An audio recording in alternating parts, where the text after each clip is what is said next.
With the economy as the #1 issue in the minds of Americans, Obama's economic theory has been well detailed and well followed, with most of the coverage focused on the individual tax plans.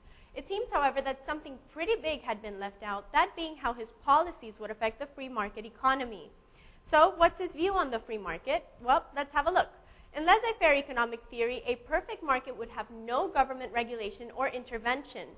The system instead uses the competitive forces of supply and demand to determine prices and incomes and allocate the economic system's products and services. Pragmatically and politically, however, a completely unfettered free market is not possible in this world.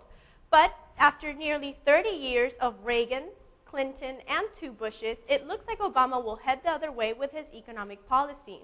Some of Obama's biggest critics on the economic side attack the president-elect on his non-free market tendencies. Obama, when running in the Democratic primary, said he opposed CAFTA, that being the Central American Free Trade Agreement, and that he would instead reopen talks on NAFTA, the North American Free Trade Agreement. While that was probably just pandering to some of the more liberal people in the party, it is still worrisome.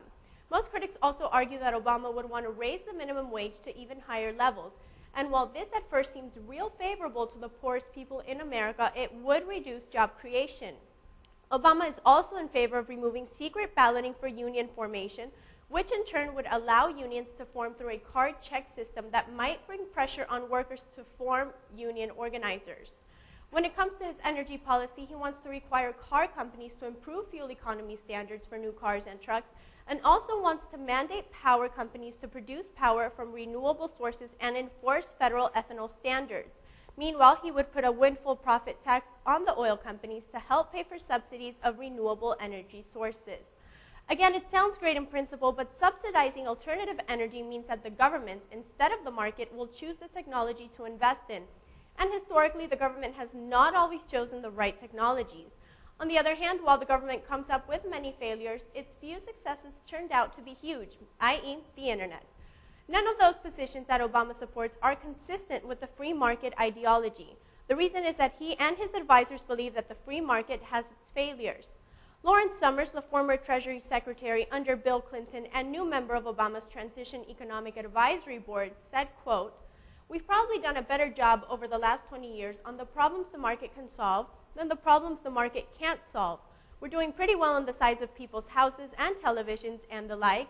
We're not looking so good on infrastructure and education." There are some that will argue that Obama's economic plan is typical left-wing ideology and aims at socializing a lot of sectors of the economy. But one thing that must be understood about Obamanomics is that it is a market-based political theory.